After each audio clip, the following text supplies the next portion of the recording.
के पेट से लग जाता है और उसके इम्पैक्ट में ब्रेन, उसके इम्पैक्ट में कान, उसके इम्पैक्ट में आंखें और उसके इम्पैक्ट में हार्ट पे भी इम्पैक्ट हो सकता है। तो कुछ भी डैमेज अंदर हुआ होगा, ये उसका कहना था। और उसने मुझे एक ही चीज समझाई कि हेतल सारे टेस्ट कर ले, तेरी रेस लंबी है, तुझे अपने आप को बहुत मजबूत करना पड़ेगा। मैं आज भी शुक्रगुजार हूँ उस लेडी का, क्योंकि उसने मुझे प्रिपेयर न किया होता तो मैं ये रेस कभी जीत न पाती। तो वहां से मेरी दौड़ शुरू हुई। हर टेस्ट में, हर डायग्नोसिस में नर्स मेरे बच्चे को अंदर लेकर जाती थी, 5 ml 10 ml खून निकाल के लेकर जाती थी। और मैं जब मेरे आंखों से आंसू गिरते थे तो बोलते थे आप बाहर जाके वेट करिए मैम, हमारा काम हो जाएगा, हम आपका बच्चा लाके देंगे।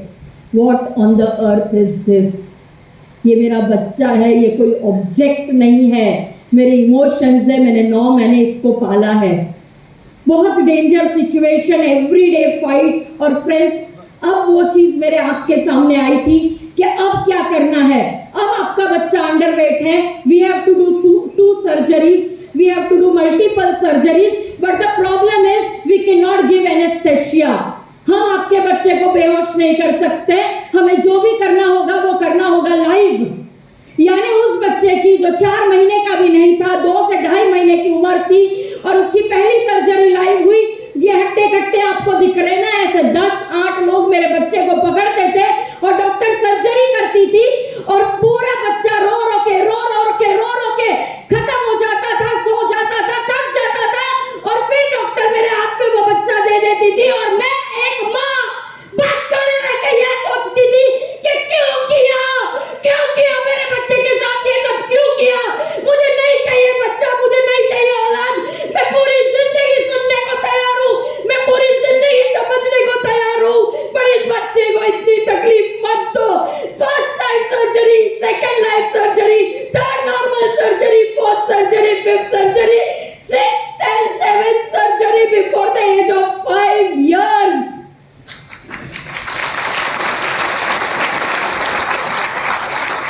एशिया का टॉप डॉक्टर लिख के दिया था कि ये बच्चा जिंदगी में कभी चलेगा नहीं, ये बच्चा सब्जी की तरह पड़ा रहेगा, आपको जो करना है कर लो, नहीं तो दूसरा पैदा कर लो। इतना आसान था उनके लिए ये कहना कि दूसरा पैदा कर लो। और वहां मेरी जंग शुरू हुई थी।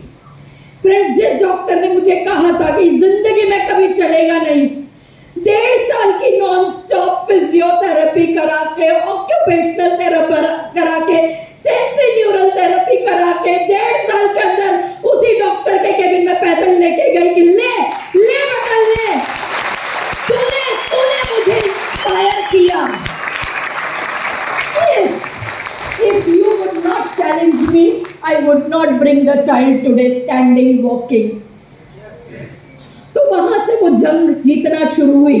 फ्रेंड, मेरी जिंदगी कब बदली वो मैं आपसे शेयर करना चाहूंगी। 7वीं सर्जरी थी मेरे बेटे की, 64,146 रुपीज में भर चुकी थी हॉस्पिटल में और मेरे पास अब पैसे नहीं थे। मेरे बच्चे को 6 घंटा सर्जरी के पहले और 6 घंटा सर्जरी के बाद मुझे फास्टिंग रखना था, तो मैं अपने बच्चे को भूखे पेट रख के अकेले एडमिट किया था और अकेले डिस्चार्ज किया था। फ्रेंड्स, मैं आपको एक जिंदगी की हकीकत बताना चाहती हूँ, बहुत टफ हकीकत है, बट टफ टाइम में आपका साया भी आपका साथ छोड़ के निकल जाता है। That is life. मुझे बच्चे को संभालना था, मुझे बच्चे को भूखा रखना था। 4.5 साल का बच्चा भूखा नहीं रह सकता, उसको भूखा रखना था। इसके लिए मैं कुछ खाना चाह रही थी। हिंदुजा हॉस्पिटल के कैफेटेरिया में एक वड़ा पाव की कीमत 25 रुपए थी। मैं नीचे गई, मैंने वड़ा पाव बाय करने की कोशिश की, मेरे पर्स में पैसे नहीं थे। Friends, and that was the best day of my life, क्योंकि उस दिन मैंने फैसला लिया कि आज जो मेरी हालत है वो कभी मेरे परिवार की ना होगी। आज जो मैं फेस कर रही हूँ वो मेरा बच्चा कभी फेस नहीं करेगा। And I will make it big in this life. मैं दुनिया को प्राउड करके दिखाऊंगी, मैं अपने बच्चे की प्राउड मदर बन के दिखाऊंगी। And that was the day I took a decision that my life is going to change. I will not cry, I will make it big.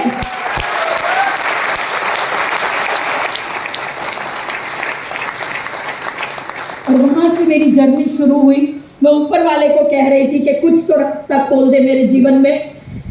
मैंने वो पिक्चर देखी थी my friend Ganesha, have you seen that? और वो my friend Ganesha में मुझे लगने लगा कि मैं भी भगवान को घर ले आऊं यार, मेरी जिंदगी की भी सारी प्रॉब्लम खत्म हो जाएगी। और बस उस फैसले के साथ, बोलते ना, एक फोन बजा मुझे, और वो फोन किसका होगा एक पल के लिए सोच के बता दो। बाली सर, जोरदार तालियां होना चाहिए आपके लिए। गणपति के दिन नजदीक आ रहे थे, सर मुंबई आए हुए थे एक अवार्ड फंक्शन के लिए। सर ने मुझे ऑर्किड होटल में मिलने बुलाया, ये एयरपोर्ट के पास।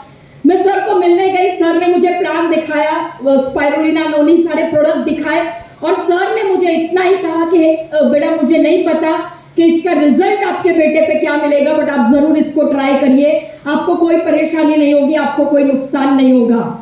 स्पाइरुलिना नोनी, ये 2 प्रोडक्ट सर ने मुझे कहा था कि आप ट्राई करिए अपने बेटे के लिए। सर से सब कुछ समझ लिया। इंसान का ना जब विश्वास हिला हुआ होता है ना, तब वो फैसले नहीं ले पाता।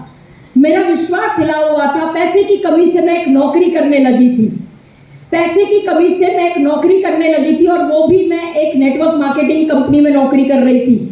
आपने एवॉन कंपनी का नाम सुना होगा, ये कॉस्मेटिक कंपनी है, लेडीज ज्यादा है वहां पे। मैं उस कंपनी के साथ काम कर रही थी, बहुत छोटे डेजिग्नेशन पे काम कर रही थी, और जितने छोटे डेजिग्नेशन पे आप काम करो ना, उतना पब्लिक वहां की आपको बजाते रहती है। तो वहां के जो बॉसेस थे ना मेरे, उनकी लायक ही नहीं थी कोई चीज की, बट वो मेरा दिमाग पे बजाते रहते थे रोज, क्योंकि मैं छोटे लेवल पे जॉब ली थी, क्योंकि पैसा मेरी नीड थी। तब 20,000 रुपया तनख्वाह थी। फ्रेंड्स, 20,000 रुपया तो नेटवर्क मार्केटिंग में मैं चप्पल जूतों पे रोज के खर्च कर देती थी। बट समय आपको कहाँ ले जाता है, आपको उसे स्वीकारना पड़ता है। तो मैंने भी अपनी पोजीशन स्वीकारी थी, मैं हार्ड वर्क करती थी। 1 साल में सड़क पे खड़े रह के, एक भी नॉन कॉन्टैक्ट नहीं, रोड पे खड़े रह के 1000 ज्वाइनिंग करी थी, 1000 ज्वाइनिंग। उसमें से कुछ इस हॉल में भी है, उसमें से कुछ इस हॉल में भी हैं जो 10 साल पहले भी मेरे साथ थे और आज भी मेरे साथ हैं। तो फ्रेंड्स, वहां मेरा सफर चल रहा था। मुझे जब वेस्टीज मिला, मैं फैसले नहीं ले पा रही थी, क्योंकि 20,000 की जो मेरी इनकम थी वो 60,000 पे पहुंच चुकी थी।